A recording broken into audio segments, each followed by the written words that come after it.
But here's the interesting part in all this. And I actually brought this up in the Keefe D interview, and of course I got the answer that I thought I would get. But the story has always been that Orlando killed Tupac, right? It's never really been questioned all that much because it sort of makes sense if you connect all the dots, right? This is the guy who got jumped, et cetera, right? And then when Keefe D, did the confession, he said that as well. But remember there were 4 people in that car when this happened. And what I heard, and I brought this up in my interview with Keefe, I know someone that was actually there. He was in the car behind Tupac and Suge's car when it happened. And what he said is that the arm that he saw reach out the window and fire the shots was not a skinny arm. It was a bulky arm. Orlando was skinny.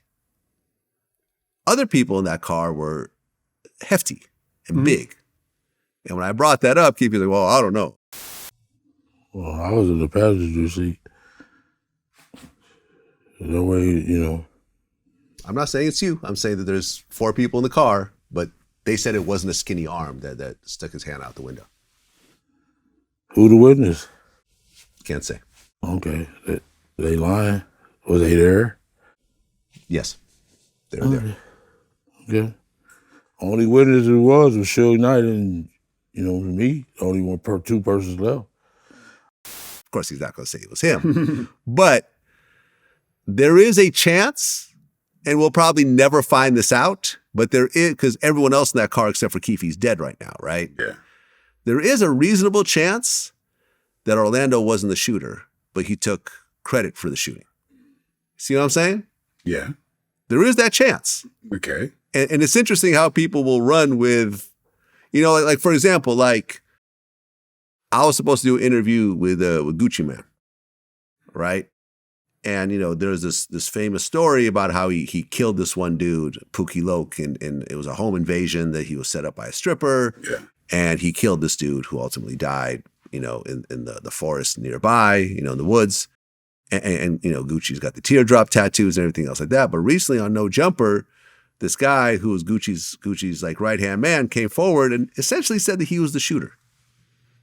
So they said that he was the shooter, not Gucci. Okay. Now, when I was supposed to do the interview with Gucci, I was like, I'm going to dig into the story. Like if we wanted, he was asking for a lot of money for the interview. So I'm like, okay, if I'm going to pay this money, I'm going to dig in the story. And his like manager was like, nah, he doesn't want to talk about it now. Okay. Because he probably knew that I'm going to come up with all the, all the facts and all the little details. So listen, I don't know.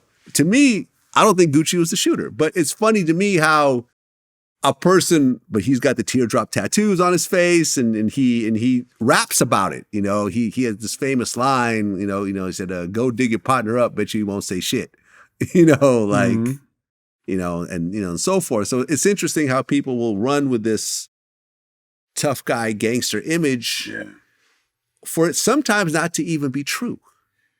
Yeah. It's psychologically kind of it's a trip. It's like for somebody to say I'm the shooter, what's wrong with you? Yeah, the hell's wrong with you? Why would you even say that? I would never insinuate that I could possibly be the shooter of anything that I've ever experienced in the past. Right. That shit ain't coming from me. Right. I wasn't even there. Who are you? I don't, Who am I? I don't even know where I am. I got to go. Yeah. It's like, okay. This is a different day and age, man. Yeah. Yeah.